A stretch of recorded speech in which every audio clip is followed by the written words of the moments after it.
There are moments in life when the weight of the world seems unbearable, when the ordinary rhythm of existence grinds to a halt and forces you to witness something so profound that it reshapes everything. You thought you knew about human nature.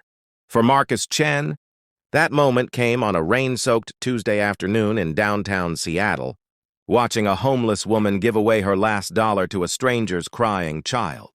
He didn't know her name then. Nobody did. But by the end of that week, millions would come to know her story and, in the process, discover something powerful about their own capacity for compassion. Marcus had been having the kind of day that made him question every choice that led him to this point. His marketing firm had just lost its biggest client. His girlfriend had moved out that morning, and his father's medical bills were piling up faster than he could count. He'd stepped out of his office building, seeking air, seeking space, seeking anything that might make the tightness in his chest ease up for just a moment. The rain was coming down in sheets, typical for Seattle in November, and he stood under the awning of a coffee shop, scrolling mindlessly through his phone, trying to ignore the world around him. That's when he saw her. She was sitting on a piece of cardboard beneath the bookstore overhang across the street, wrapped in layers of clothing that had long ago lost their original colors. Her shopping cart, filled with plastic bags and what looked like someone's discarded life, sat beside her like a loyal companion. Marcus had passed dozens of homeless people on his way to work every day, and like most people, he'd perfected the art of looking without seeing, acknowledging without engaging. But something made him look up at that exact moment.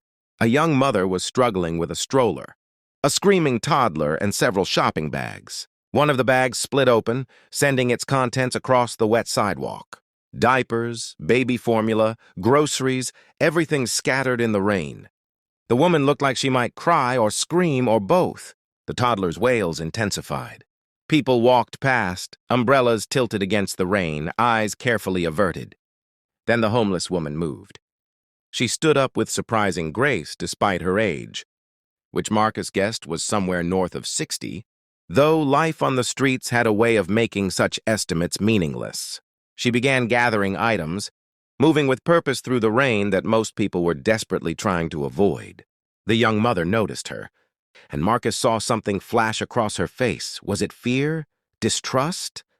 But the homeless woman simply handed her a can of formula, then another, smiling gently as she retrieved scattered items from the gutter. Marcus found himself crossing the street without deciding to do so. He arrived just as the homeless woman was helping to reload the stroller's storage basket. The young mother was thanking her profusely, tears mixing with rain on her cheeks. "I don't know what I would have done," she kept saying. "Thank you so much." "Thank you." The toddler had stopped crying, distracted by the homeless woman's animated expressions. She was making funny faces, creating a moment of joy in the middle of chaos. Then the young mother did something unexpected. She tried to hand the homeless woman a $20 bill. "Please," the mother said. "You've been so kind. Please take it."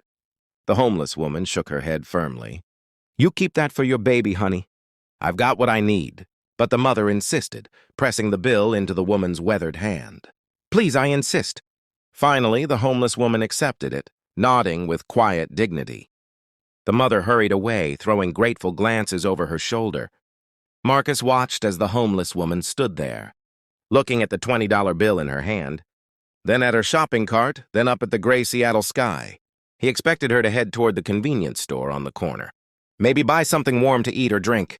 Instead, she walked in the opposite direction. Curiosity pulled Marcus forward. He followed at a distance, feeling slightly foolish but unable to stop himself. The woman walked 3 blocks in the pouring rain until she reached a small park where Marcus knew other homeless people sometimes gathered. There, huddled under a barely sufficient shelter, was a younger woman, maybe in her 20s, with a small dog curled up in her lap. The older woman approached and, without ceremony, without fanfare, handed the younger woman the $20 bill. Marcus was close enough now to hear their conversation. "Betty, you can't," the younger woman protested. "You need this more than me." "Nonsense," the older woman, Betty, replied. "Luna needs her medicine more than I need anything. You get her to the vet, you hear me? That cough's getting worse." "But what about you? When did you last eat?" "I ate yesterday." Had half a sandwich from behind the deli. It was turkey, real fancy. Betty smiled, and Marcus realized it was the same gentle smile she'd given the toddler. Don't you worry about me, Sarah. You take care of that sweet pup. Marcus stood frozen, rain soaking through his expensive wool coat, watching this exchange that seemed to belong to a different world than the one he'd been living in. Here was a woman with nothing, who had just been given something, immediately giving it away to someone else with nothing. The mathematics of it defied every principle he'd built his life around. In his world, you accumulated, you protected, you maximized. In Betty's world, apparently, you gave. He approached them before he could second-guess himself. "Excuse me," he said, his voice rough. Both women looked up, wariness flickering across their faces. He understood. Strangers rarely brought good news in their world. "I saw what you did back there. Both times. I'd like to help." Betty's expression remained neutral. "We're not asking for handouts, son."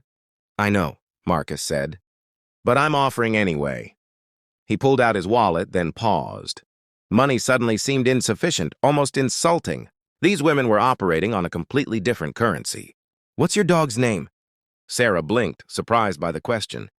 "Luna, she's a rescue." "Well, I guess we rescued each other."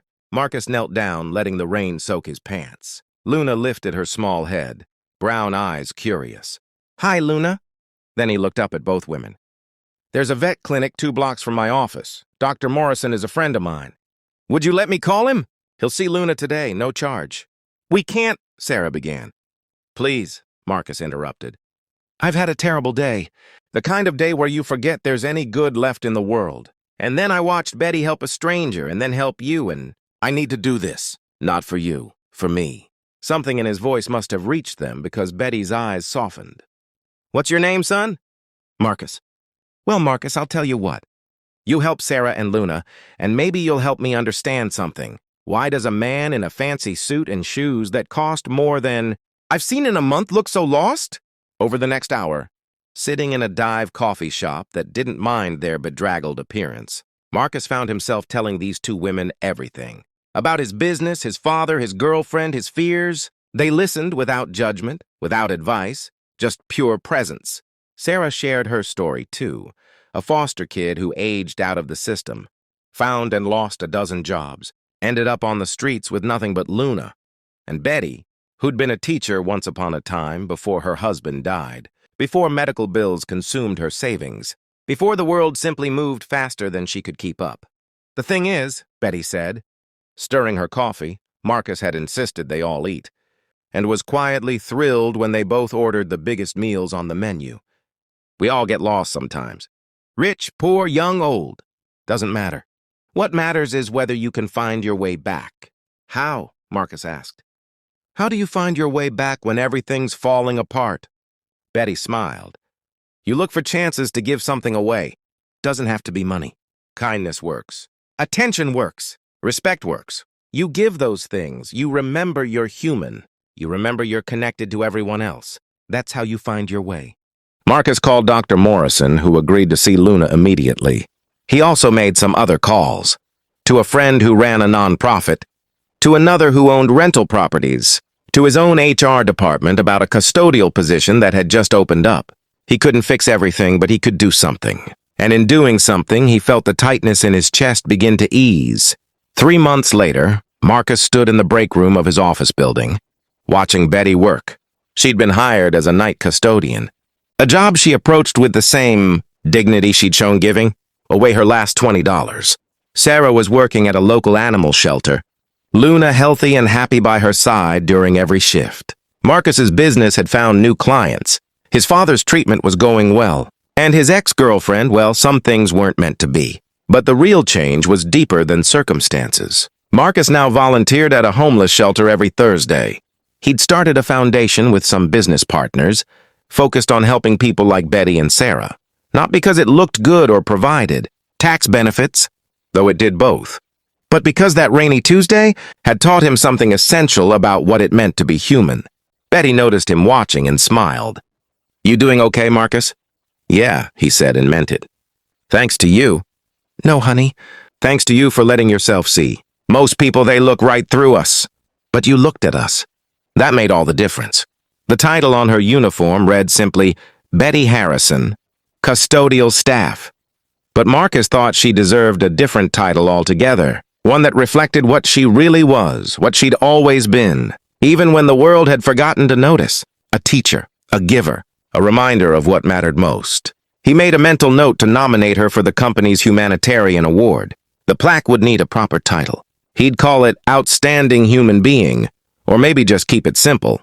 Maybe just her name, spoken with the respect it deserved.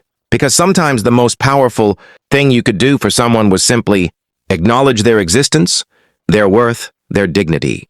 Title her with respect, title her with recognition, title her as someone who mattered. Because in the end, that's what everyone needed, to be seen, to be valued, to know that their actions rippled out into the world with meaning and consequence. Betty had shown Marcus that you didn't need money or power to make a difference. You just needed to give what you had, no matter how small it seemed, and trust that kindness was a currency that multiplied rather than diminished with use. The rain still fell in Seattle, as it always did. But now when Marcus walked through those streets, he didn't just see, he looked. And in looking, he found what he'd been searching for all along, his own humanity, reflected back at him in the eyes of strangers who were strangers no more.